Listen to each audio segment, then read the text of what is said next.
আসসালামু আলাইকুম।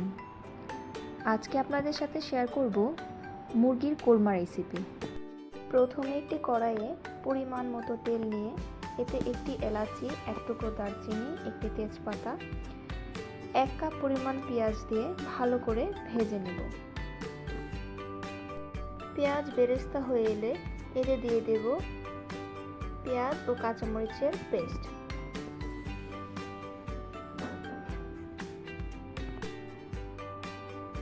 দুই চামচ পরিমাণ আদা রসুন বাটা, 2 টেবিল চামচ পরিমাণ টক দই,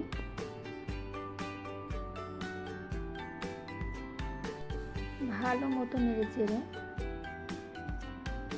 দিয়ে দিচ্ছি স্বাদ মতো লবণ,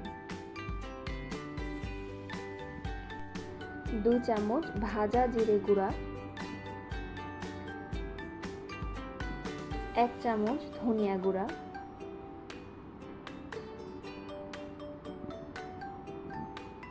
সামান্য পরিমাণ হলুদ, ভালোভাবে মিশিয়ে নেব। মশলাটা ভালোভাবে কষানো হয়ে গেলে দিয়ে দেব আগে থেকে ধুয়ে রাখা মুরগির মাংসগুলো। সামান্য পানি দিয়ে ভালোভাবে কষিয়ে নেব।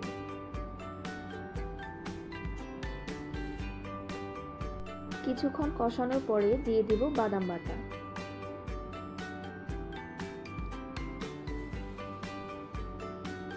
এ পর্যায়ে দিচ্ছি 1 চামচ ঘি,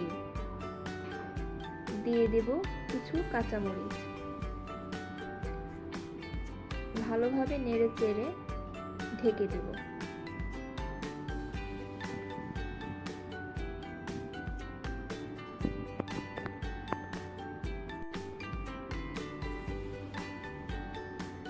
এক চামচ গোলাপ জল, 1 চামচ কেওড়া জল, এতে ফ্লেভারটা ভালো হয়। ব্যাস তৈরি হয়ে গেল মুরগির কোরমা। আপনারা চাইলে ট্রাই করতে পারেন। আশা করি ভালো লাগবে। আল্লাহ হাফেজ।